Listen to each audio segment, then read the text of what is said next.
Sungai Barito, jalur kehidupan ekosistem, komunitas, dan keanekaragaman hayati di Kalimantan Selatan, telah menghadapi krisis lingkungan yang meningkat selama 5 dekade terakhir. Ini dimulai dengan kegiatan penebangan yang meluas pada tahun 1970-an, melucuti wilayah hutan alam yang luas. Ini diikuti oleh pemanenan kayu industri modern, mengintensifkan degradasi. 2 dekade lalu, gelombang eksploitasi baru muncul. Operasi pertambangan mineral dan batubara yang luas mulai menggali jauh ke dalam tanah, yang semakin mengganggu stabilitas wilayah tersebut. Dan sekarang, ekspansi pertanian dan industri pertanian telah mendorong degradasi hingga batasnya. Hutan tropis dan gambut, yang dulunya murni, sedang dirambah, keseimbangan alaminya terganggu. Lebih buruk lagi, limbah pertanian dapat mengalir ke anak sungai-sungai Barito, membawa polutan ke muara sungainya. Konsentrasi logam berat di ekosistem perairan Barito telah menjadi perhatian serius. Aktivitas manusia seperti limpasan industri, pembuangan limbah domestik, dan transportasi kapal telah meningkatkan kadar logam berat di air, sedimen, dan jaringan ikan, khususnya di rawa pesisir Kuala Lupak dan Kuala Tambangan. Urutan rata-rata konsentrasi logam berat di badan air rawa pesisir dari yang terbesar adalah Fe Zenchucher PBCD Hakwe. Hasil penelitian menunjukkan perbedaan konsentrasi logam berat di badan air rawa pesisir Kuala Lupak dan Kuala Tambangan, kecuali Pb. Penelitian menunjukkan bahwa logam seperti Fe, Zn, Cu, Cir, Pb, Cd, dan Hg terdeteksi dalam jumlah signifikan. Di Kuala Tambangan, konsentrasi puncak Fe mencapai 13,225 mg per kilogram, Zn 151 mg per kilogram, dan Cu 27 mg per kilogram di sedimen. Sedangkan Hg lebih tinggi di Kuala Lupak, yaitu 4,54 mg per kilogram. Kandungan logam berat ini tidak hanya merusak lingkungan, tetapi juga berpotensi menyebabkan stres biologis pada ikan dengan akumulasi di organ seperti otot, hati, dan kulit. Konsentrasi logam berat di ekosistem perairan Barito, terutama di rawa pesisir Kuala Lupak dan Kuala Tambangan, menjadi perhatian lingkungan yang serius. Penelitian menunjukkan peningkatan logam seperti merkuri, timbal, dan kadmi di jaringan ikan. Di hati M. cephalus, konsentrasi Hg mencapai 1.347 mg per kilogram, sementara CD mencapai 12.177 mg per kilogram. Hati terbukti sebagai organ utama yang menyimpan logam berat karena perannya dalam detoksifikasi dan metabolisme logam. Fe dan Zn mendominasi dalam sedimen dan jaringan ikan.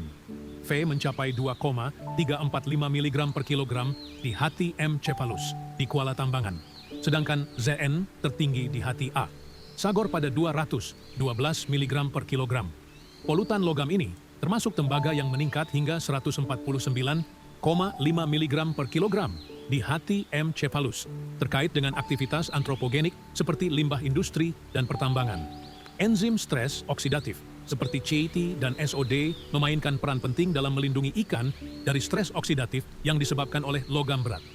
Penelitian di rawa pesisir Kuala Lupak dan Kuala Tambangan menunjukkan bahwa aktivitas enzim ini meningkat pada ikan yang terpapar logam berat seperti CD, Pb, dan Hg. CAT memiliki peran utama dalam menetralkan hidrogen peroksida menjadi air, sedangkan SOD mengubah radikal superoksida, mengurangi kerusakan oksidatif pada sel. Hati ikan A, Sagor dari Kuala Tambangan, menunjukkan aktivitas CAT tertinggi pada 8,532 U per miligram protein, mengindikasikan respons tinggi terhadap paparan logam. Di sisi lain, hati M. cephalus dari Kuala Lupak memiliki aktivitas SOD tertinggi pada 0,064 U per miligram protein, menyoroti kapasitas antioksidannya yang signifikan. Di ekosistem Barito, stres oksidatif yang disebabkan oleh logam berat menjadi ancaman serius bagi ikan-ikan di rawa pesisir Kuala Lupak dan Kuala Tambangan. Penelitian menunjukkan bahwa aktivitas JPX tertinggi tercatat pada hati M. cephalus di Kuala Tambangan 2,083 unit per miligram protein dan otot M. cephalus di Kuala Lupak 1,871 unit per miligram protein. JPX memainkan peran penting dalam menetralkan radikal bebas seperti hidrogen peroksida, melindungi jaringan dari kerusakan oksidatif. Sementara itu, LPO, penanda kerusakan oksidatif pada lipid, mencapai kadar tertinggi di otot P. lineatus di Kuala Tambangan, 416,00 nanomol per miligram protein, dan hati M. cephalus di Kuala Lupak. Tingginya kadar LPO ini menunjukkan stres oksidatif parah akibat paparan logam berat seperti plumbum dan kadmium yang mampu merusak membran sel. Penelitian di ekosistem rawa pesisir Kalimantan Selatan, khususnya di Kuala Lupak dan Kuala Tambangan, pada tahun 2024, memberikan pandangan mendalam tentang kontaminasi logam berat dan biomarker stres oksidatif pada ikan. Dengan pendekatan biomonitoring, konsentrasi logam seperti merkuri, timbal, kadmium, besi, seng, kromium, dan tembaga dianalisis melalui spektrometri serapan atom pada spesies ikan A, sagor, P. lineatus, dan M. cephalus. Hasilnya jelas, logam berat terakumulasi lebih tinggi dalam sedimen daripada air, dengan V dan Zn mendominasi. Lebih penting lagi, hati ikan menunjukkan akumulasi logam dan aktivitas biomarker tertinggi seperti CAD, SOD, GPX, dan LPO, menandakan stres oksidatif yang signifikan akibat polusi.